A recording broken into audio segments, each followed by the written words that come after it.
This is just about being a human, and you have humans and experiences around you that there's encouragement, there's adaptive experiences, there's less adaptive experiences. And what is adaptive is us developing ways of managing that when we're very little human beings with limited development in different ways.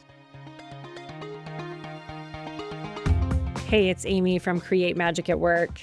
We all have parts of ourselves and experiences that once felt unwelcome, unsafe to express, or deeply misunderstood.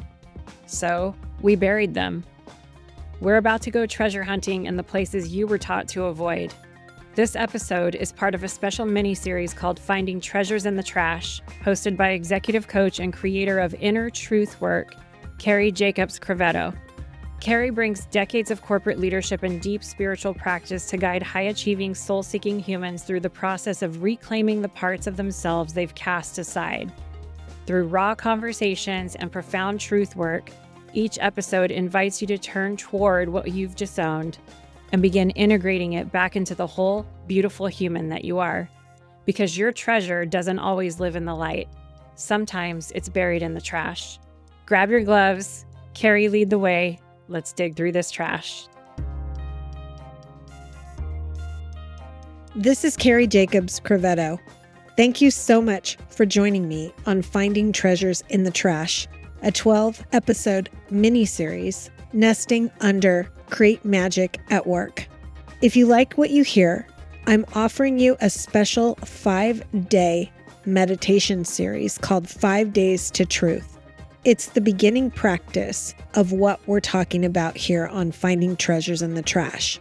You can also follow me on Instagram, or you can find me at my website, bravedirections.com. Thank you so much for listening. Hello, friends, and welcome to Finding Treasures in the Trash. I'm Cari Crevetto, and I'm so happy to welcome a guest. So the last 2 episodes I've been doing by myself solo, just to really orient us to finding treasures in the trash and a little bit about me, and then a little bit about inner truth work, which is my approach. But today I am so excited because I get to interview one of my colleagues, one of my friends. His name is Henry Most. And before we dive in, I want to tell you a little bit about Henry. So Henry is a professor and full-time lecturer at Stanford in the Graduate School of Business, focused on experiential learning. That just means learning by being an experience. This includes working in the Arbuckle Leadership Fellows Program, as well as teaching the famed Touchy-Feely or Interpersonal Dynamics course. This is a course that aims to help business students grow self-awareness, learn to successfully navigate conflict, and is a fast track to deep personal growth and understanding how you show up. Henry is also an executive coach focused on C-suite leaders or C-suite track leaders. He has degrees in mathematics from Cornell University and a master's degree in integral counseling, marriage, and family therapy from the California Institute of Integral Studies, one of the best schools in the U.S. for therapy. And he's here today to not only talk about his thinking around shadow work, but also to share about his own dig through his trash to find his treasure. So Henry, welcome. Hi, Cari. It's really nice to be here with you. So excited. And Henry, you and I have known each other for a while now. I think probably close to 20 years? 20 years, yeah. Yeah.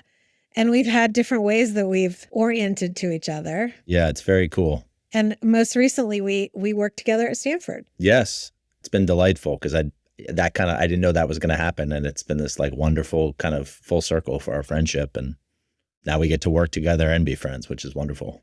Yeah. So Henry and I first met when we were probably kicking around in our early 30s, kicking around in a different kind of trash, doing different kinds of music festivals and Burning Man festivals. And little did we know, 20 years later, we would be living such quote unquote serious lives, teaching at Stanford and working at Stanford together. So you have quite a personal story around your own work on yourself with shadow and your own healing.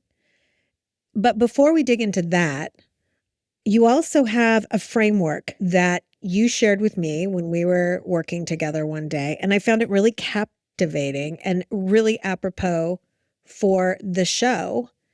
And so I'm hoping you could just start by walking us through this really cool kind of theory and framework that you have. Yeah. First of all, thank you for having me again. And I love how we kind of seem to jibe on the same things. And I remember telling you about this and you being excited about it and thinking about your upcoming podcast. So it's really cool to be here and talk about it a little bit. And just to start, I should say it's definitely not my theory or my framework. It's really a Jungian framework, which means it's from Carl Jung.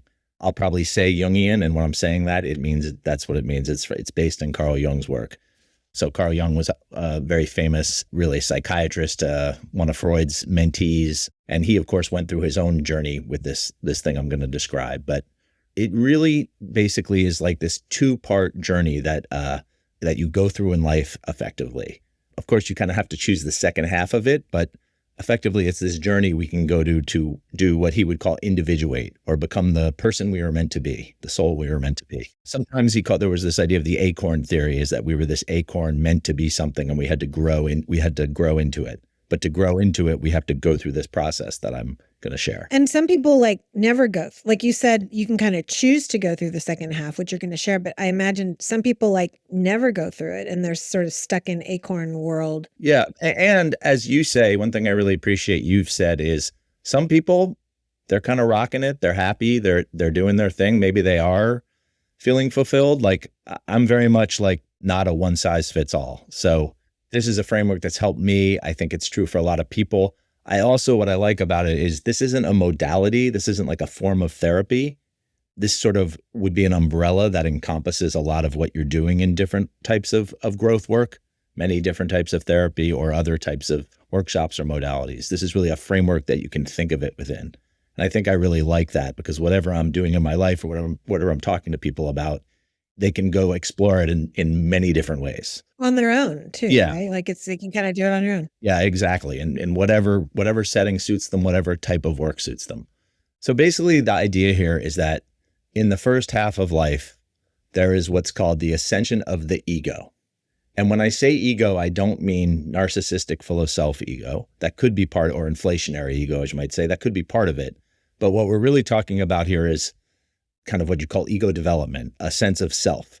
But when I say self here, I'm talking about a small s self. And in this idea, there's also the large s self, which is really what we aim for in the second half. But in the first half of our life, and half can mean many different types of years, but we're just going to say half, there's the ascension of what's called the ego. And the ego is mistaking itself for the large s self, but it's really the small s self. So can you say more about that? What does that mean when I'm in the small or the large? Yes. So when we're young, by virtue of being humans in this world, of coming out of the womb and going through the birth canal and becoming human, just even that on its own is a sort of a trauma. Some might say a trauma. We come in, we're super vulnerable as human beings. Yeah. And then we have all these ways of this world around us that we interact with. We have let's say we have a disposition. I think we do have dispositions, and then that interacts with the world around us. And in interacting with the worlds around us, we find that parts of ourselves are very welcome and encouraged, and parts of ourselves are not so welcome and encouraged.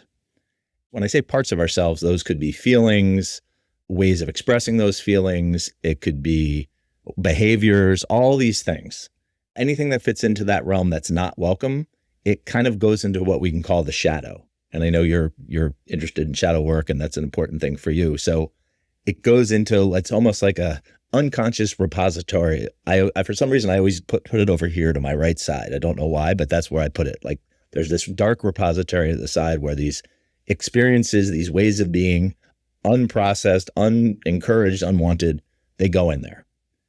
And that then creates in us the ways we react to these moments when we find out that we're not enough just as we are. Certain parts of us aren't welcome, treated badly, just could be just whatever kinds of maltreatment. We have ways of responding first of all, in our bodies and emotional world. So something happens in us to respond to this shock of parts not welcome. And to me, something happens. Usually that I think of it as stuckness. Something gets stuck. I use a metaphor of a fist. And I think I've heard you talk about this as well. So something gets stuck somatically, almost like a fist in us. And then behaviorally, there's what I call ways of being, the outward manifestations of this inward experience. We develop these ways of being to have acceptance in our family or in our world, basically to make our way through the world. And I'm realizing as I talk about this, we're talking about like unwelcome parts and they go in the shadow, but this is a really adaptive and necessary process. No one gets out of here off the perfection train. Yeah. Like this is just about being a human, and you have humans and experiences around you that there's encouragement, there's adaptive experiences, there's less adaptive experiences. And what is adaptive is us developing ways of managing that when we're very little human beings with limited development in different ways. Okay, so it could be like when you were saying that, I immediately had this quick recollection of like my father always telling me I was too dramatic, right? Because I was so emotional, and my dad actually was very emotional, but he was always like pushing it down. Too emotional. So I had two responses. One is that I became a drama student, right? Because that felt right for it. But then I also was very self-conscious all the time about how I showed up. Like I was too big, is that sort of? Yeah, it's interesting. It almost became like a double-edged sword for you. You like, some people would give up that part of themselves and they wouldn't get into drama. They would shut that down. For you, whatever reason, there was something that was going to do that, but there was also this, I can't remember what you just said, but like a self-judgment or a shrinking or a something around it. There's all different ways this manifests. Like I think I've shared with you as a very common one, since we kind of work in higher education some, is perfectionism is a perfect crystal example of this. If you come from a high achieving family and you get rewarded for being smart, getting good grades, doing well, achievement and perfectionism can be a way of marching through the world that works. It is adaptive and actually works in a lot of ways. So that's a way of being. And it's not really bad or good. It's necessary for you in given your set of circumstances to survive. Yeah, I have lots of clients like that. Yeah. And I'm at Stanford Graduate School of Business. There's tons of really wonderful people who are high achievers that have this drive that serves them in a lot of way. And we'll talk about how eventually that may come not to serve you. Just to give another example, someone may kind of, for whatever reason, have a more rebellious spirit, and they find out that, I have the really smart older sibling and don't get recognized as much. So I'm going to become pretty defiant or oppositional so that people notice me. This is like an unconscious strategy, probably tied to the person's disposition, matched with their environment. So there's all different ways. And so you might say, well, how is being oppositional adaptive? Well, for that given person, it gets them noticed by their teachers and sent to the principal or whatever. These are all ways of being. Some of them just happen to be more socially acceptable or successful, but they're all reactions to finding out that parts of us are not welcome. So our first half of our life are leveraging these ways of being one way or the other to move through the world effectively. Yeah. So you've got these welcome parts that people sort of said yes, yes, yes to, and then these unwelcome parts. And what I hear you saying is the sort of interplay between the parts that are unwelcome and the parts that are welcome as you're sort of becoming yourself. Yes. And you might have no parts that are welcome, and a whole host of ways it can show up. So it's, maybe in some people it's a little more of the positive than the negative, but it's really just, okay, there's these experiences and stuff gets sloughed to the side and you develop ways to march through the world, which are what you would call your true or authentic self that the acorn wants to be. But they're ways of managing kind of what was unmanageable when you were a little person. This is a really important thing. If you don't do this, you're kind of left floating in a bit of an abyss. Yeah, you're sort of selfless in a way. Like, yeah, so it's an adaptive way to move through your development through, let's say, childhood, adolescence, and early adulthood. So here we are with this first half of life, the ascension of the ego. What starts to happen, and it often happens in late 20s, which is really the beginning of psychological adulthood, the end of sort of the brain development. You start finding out these ways of being aren't serving you, either not at all, or at least not all the time in the ways you thought they did. And we're very invested in them because a lot of them have either gotten us to where we are, or we're so identified with them, we don't really know that there's another way to be, because again, inside it relates to this stuckness. There's not a lot of options with it. So what tends to happen either at this point, late 20s, maybe for some people it's later, it could really be any time. But I think Jung talked about it really in like early 30s was, I think, his conception of it, maybe, if I'm remembering that correctly. The parts that are off in the shadow, that are pushed down, that are held down in the fist, they start to come up. And from above, from our brains and our ego, our small s ego, is pushing down on them. So the feelings are coming up, we're pushing down from above. And if you can see, it's almost like creating this. And we tend to call that anxiety. And you're doing this, just for the listeners that are listening, you're putting your knuckles together and you're creating like an upward with your bottom and a downward with your top. And it's almost vibrating. Creating a shaking. Creating a shaking, like a little earthquake starts. And we may call it, in the West, we tend to call it anxiety. We have a propensity to pathologize and medicate it. In other parts of the world, they might call it a Kundalini experience.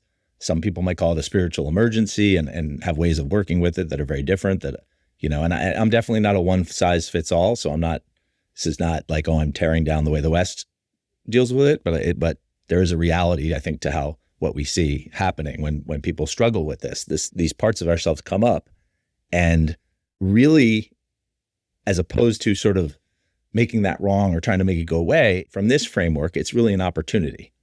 Because what's happening is these parts of yourself that are off in the side, in the shadow, they're trying to actually have a voice. They're trying to be expressed, maybe even in just your body. And the idea is, the goal is, rather than avoiding or keeping pushing down, is to actually let them surface and feel sort of, I'll say it this way, feel deeply into them. Feel deeply into these parts of yourself that have been sloughed off in the side. And you can imagine that is not an easy process. Well, I hear so much of what you're saying. I just want to do a quick sense making for myself and for the listeners. So here we are, parts welcome, parts unwelcome, we're ascending. And then all of a sudden, like late 20s-ish, sometimes people probably don't have this until, could happen anytime, right? Late 30s, late 40s, all of a sudden there's this rumbling, right? And that rumbling is sort of these authentic parts of yourself that have been pushed down and put in the unwelcome pile, right? You talked about like the dark case to the right. And all of a sudden they're like, knock, knock, knock, knock. They want to come out. And there's this moment where that dissonance creates this energy in the system, in the body, mind, spirit system, which we often call anxiety, which we often medicate.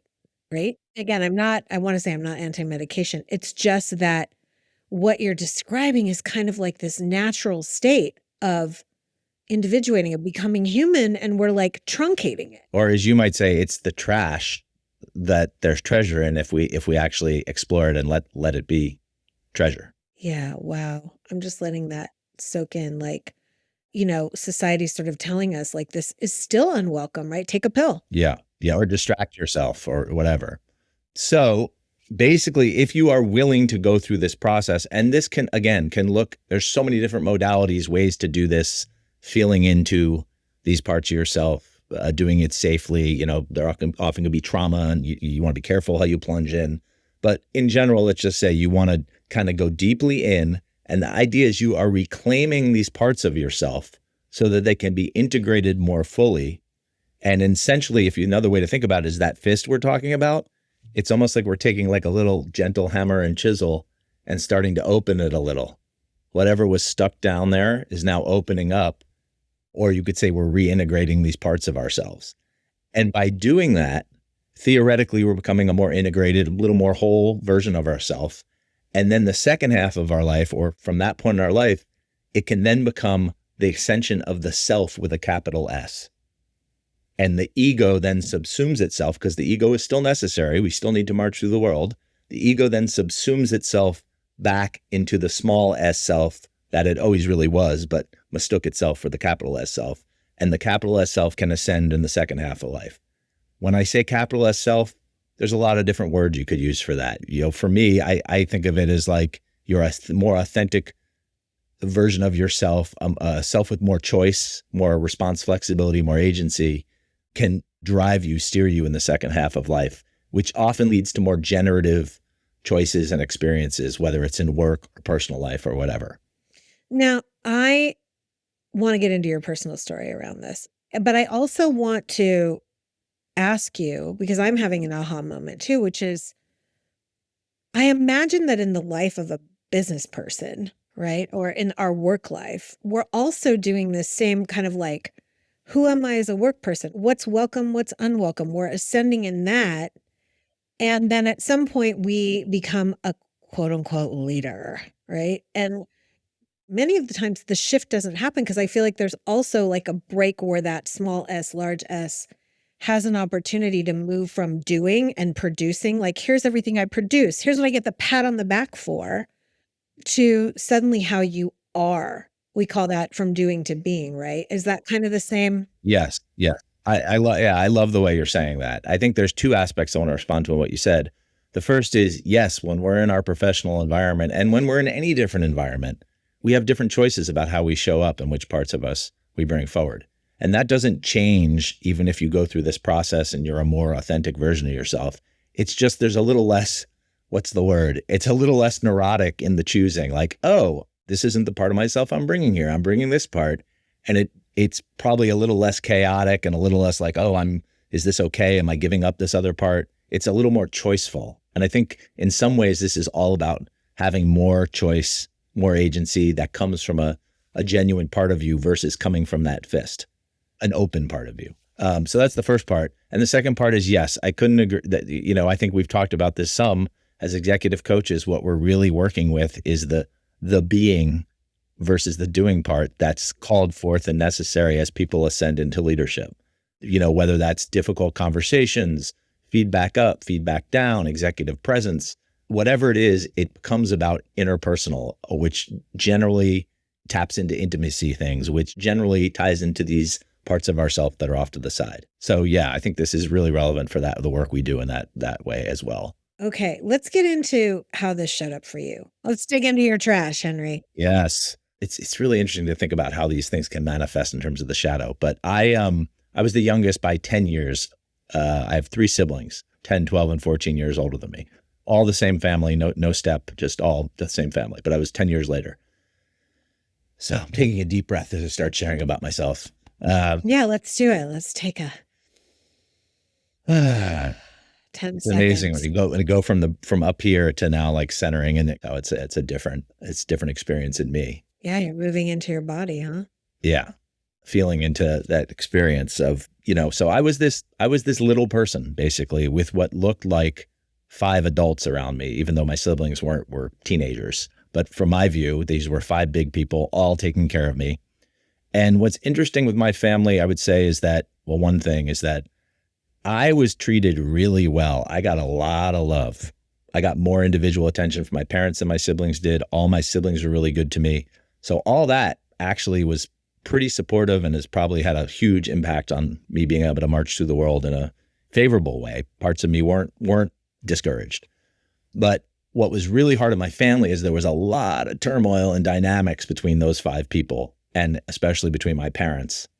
And so I was around a lot of kind of chaotic conflict that repeated over and over and never got resolved. It was never violent in that way. I was fortunate with that. It wasn't like that. It was just very emotionally unhealthy, kind of verbally abusive in some ways.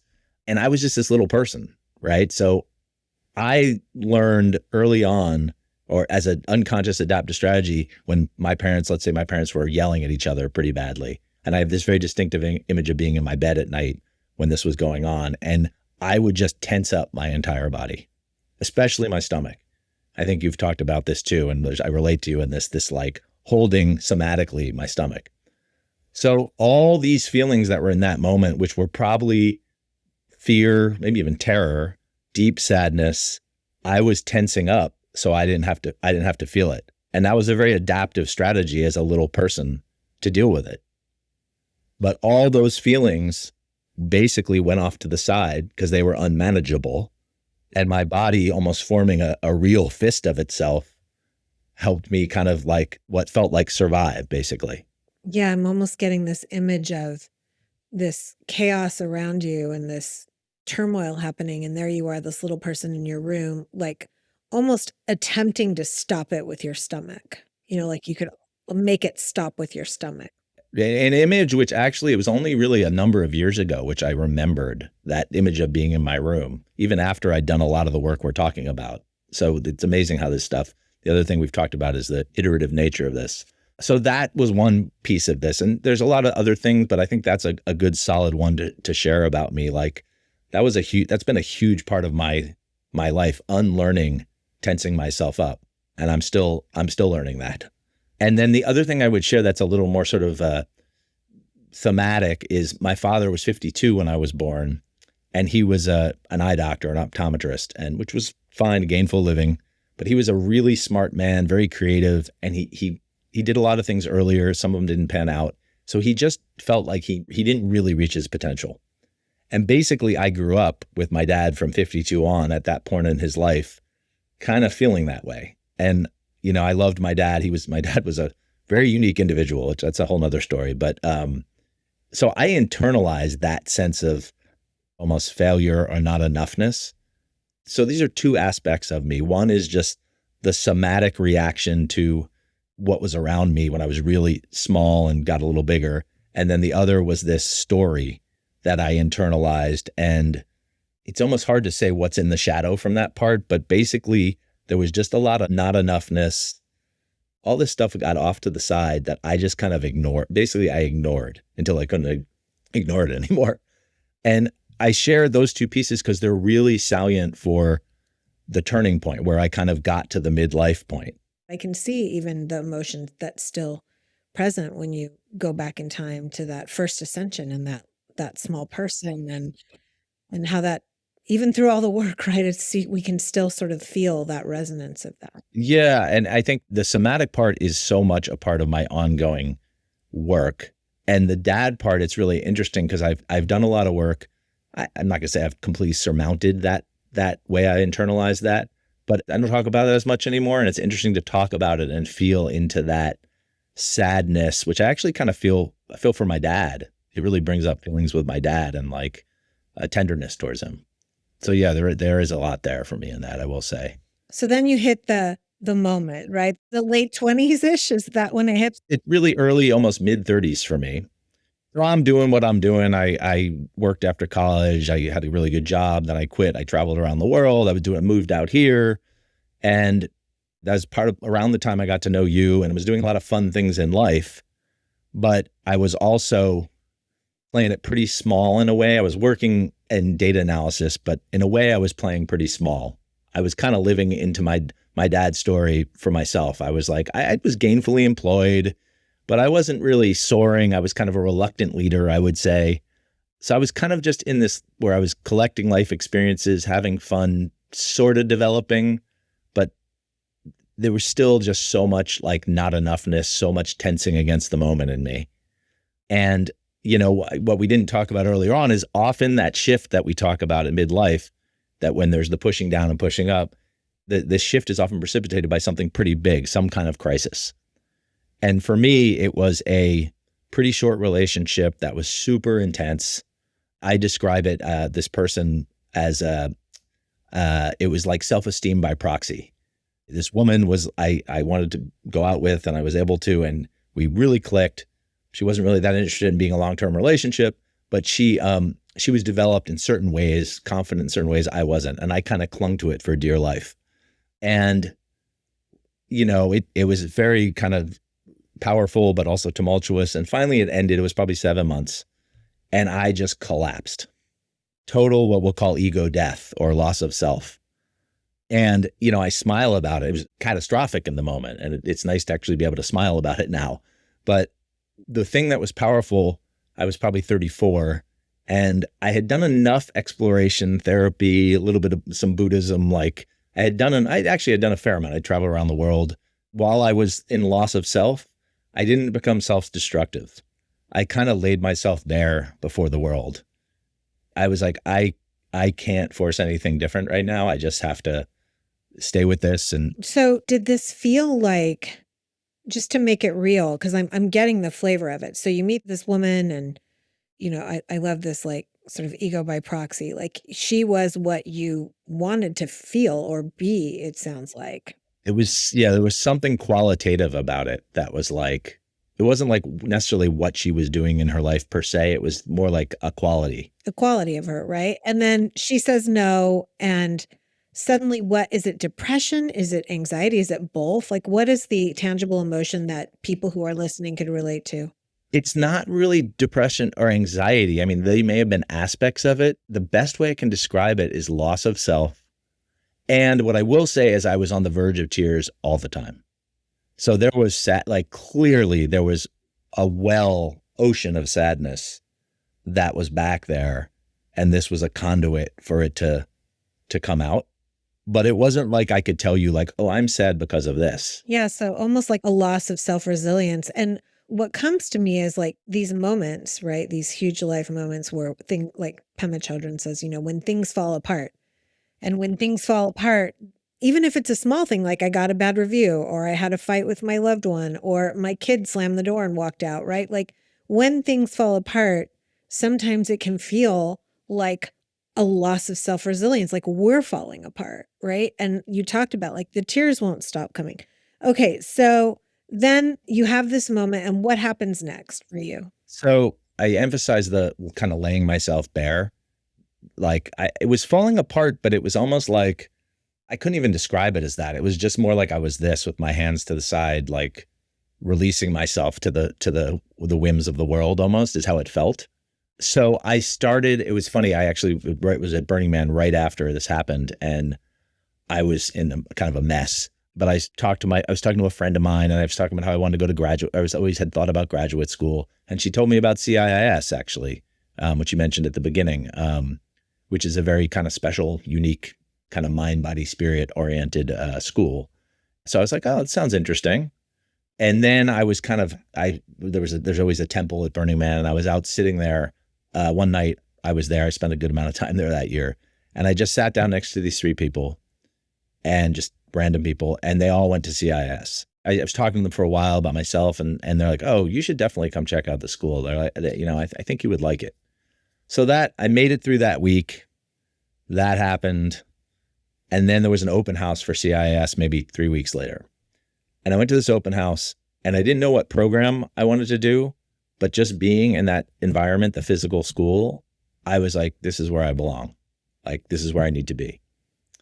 And I went to an orientation for the program I eventually did, what's called Integral Counseling Program. And that was powerful. The professor did this little example of this work that I now do actually. And it was just very powerful. So up until this point, you talked about being a data analyst, and I think you were a VP of data analytics, if I'm not mistaken, right? So here you are, this was like the Cornell mathematics part of your life, right? Here you are, this VP of analytics. You have this woman, it ends, you're like, who am I? I don't know anymore. I'm on the verge of tears. I have no idea what makes me happy, which a lot of people get to that question. Like, what makes me happy? Is there more to life? What's going on here? You go to Burning Man and you have this experience and then you follow that up with CIIS and you essentially start what has become your current path. Yeah. I was mesmerized by this work in the orientation thing that this woman did. It's called T group work that you and I now do. And then I was like, okay, I'm quitting my job. I'm applying to this school and I'm going to go traveling.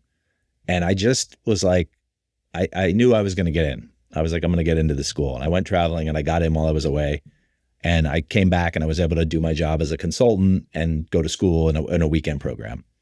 And, it was that school, that program is known for having to do your own work, which is not true of most MFT psychology programs, interestingly enough. But it's very much there doing your own work. So it was super powerful. So there's two things here. One of the things we did was we started on a retreat and we did this type of work that's basically a process group or an experiential group.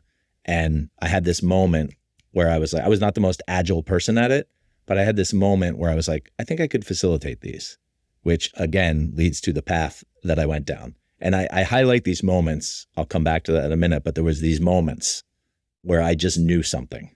I just knew it in a way that I wasn't used to knowing things.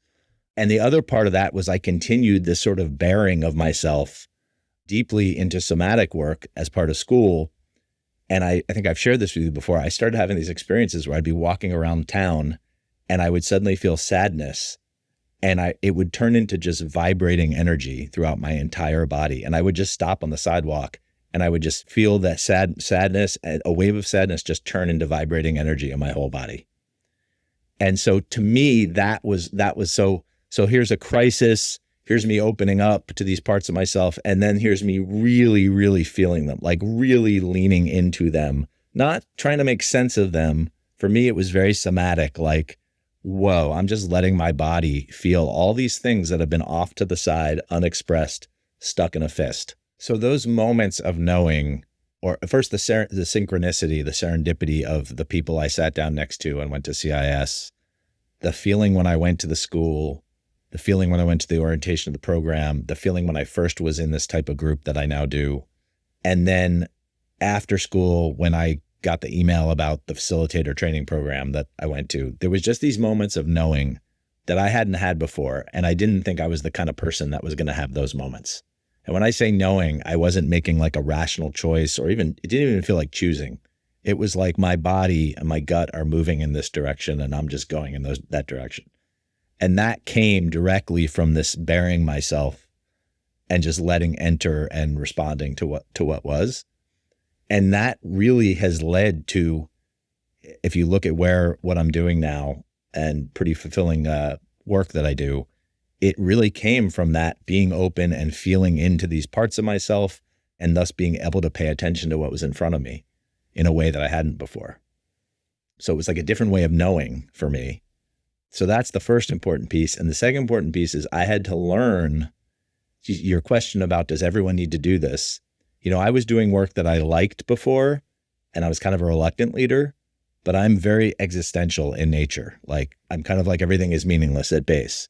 So if I'm not doing something I'm really connected to, I'm not going to really lean into leadership and sort of taking risks in a certain way. And so I was judging myself for a lot of years, like living into my father's story, et cetera, et cetera. But in reality, I wasn't really doing something I was fully connected to. And when I was like, oh, wow, I actually do want to lead, or I do want to keep trying new things. So it was a really powerful shift for me. It shifted the somatic blockage, and it shifted that story I had about myself. So that's really been, when I talk about that ascension of the self with a capital S, that's the last 15 years have been the beginning of my ascension of that self. And hopefully there's more. I don't know what's to come, but hopefully there's more to come. Your story is so powerful. And you did a huge about face, right? Not only did you like dig in your trash, like you jumped into the dumpster 2 feet, rolled around, like got the banana skin on you, the whole 9 yards. You composted yourself and reemerged. That's so powerful. Some people will want to do that and be drawn to that. Other people will be like, well, maybe I don't want to dive in 2 feet. So in this sort of average daily moment, what could this look like? This turning in, finding the moment, even if you're not 28, even if you're 38 or 48 or 58. Like, what does that moment look like when you go back, like you have this moment that you said where it's like, who am I? What's really happening? What is this unwanted part that's shaking and quaking? And how do I go in and turn that into treasure? Yeah. I really appreciate you naming that, because I don't expect that everyone needs to, has to go through this huge crisis. I think there are a certain amount of people who do, and it's really powerful when they go in. But in reality, and I know this is something you and I talked about, even after this whole situation, and even after I shifted my life towards work that's way more meaningful to me and that I'm connected to deeply, I'm still going through this process I've described sort of iteratively in much, much smaller ways. And for me, what that might mean or look like is in a moment when I'm feeling whatever it is, tension, or I'm spun up in my head, or I look at it as there's something below my neck that wants to be expressed, that wants some attention. And this is very much, I've listened to your podcast, so that I know your inner truth work and the steps, like, this is just, it's a version of that effectively. It's how do I pause what's happening in my brain, in my sort of human part of my brain, and breathe into myself and just allow my heart and my body some space. And as you say, that could be a minute, it could be 5 minutes, it could be 10 minutes, it could be an hour, it could be a meditation retreat. But I will, sometimes I walk down the street and I do this process where I'm like, okay, something annoys me, walking down the street. And it's like, okay, can I pause and breathe? And, then I can have more curiosity about myself. I can have more curiosity and empathy about what's outside me. So to me, the somatic's very important to me. That tends to be my orientation. And from talking to you and listening to you, I think there's a kinship there. So to me, it's this whole framework I'm sharing and crisis and transformation, like it could be that, but it can also just be carrying around a practice of I'm going to pause and breathe into myself. Does it always have to be an unwelcome part, or can it be like an unwelcome experience? Yeah. It's an interesting question because, really, there's what happens and there's our response to it, right? So, you could make an argument that when we're responding to something and when there's an unpleasant response in us to something, it's always tapping into something that's maybe something we don't like to feel or look at in ourselves. But I guess you could argue there's some objective things that happen that are pretty unpleasant and that we might all feel a little similarly. But whatever the case is, what tends to happen is something happens in our body and then our human part of our brain goes to work making a story, often blaming or criticizing or having contempt towards what's outside, or maybe turning it on ourselves and having contempt or anger towards ourselves. And so those are all secondary responses to there's something unpleasant happening in my body. And so if we can kind of get down to the true sort of in the moment, which we do by pausing and actually breathing into ourselves, then we can give space, let that energy move, and then we have choice about what we do in that moment versus being beholden to it. I love this. This is like another way. It's another expression of how we find treasures in our trash. And I'm so grateful, honored to have you here. You're our first guest officially. And what a way to kick it off, Henry. Thank you so, so much to our listeners. I hope this was helpful. Test out the framework for yourself. Look at your life. I always say to my coaching clients, take a moment, take stock, find out where you are in your life, feel what you feel, and then take a dive. All right, Henry. All right, listeners, thank you so much. Thank you, Cari. It's been great. I feel like we could talk for another 2 hours. I'm sure we could. Maybe we'll have you back on. Thanks again, everyone. Happy digging.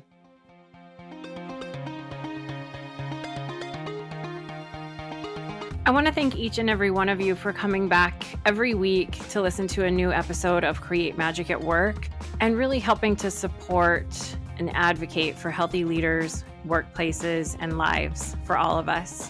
If you want any information on how to connect with me, click on the link in the show notes. You'll get access to all of the social media links for Create Magic at Work. Stay following along for more amazing episodes where we help you improve productivity and profitability in the workplace and decrease stress.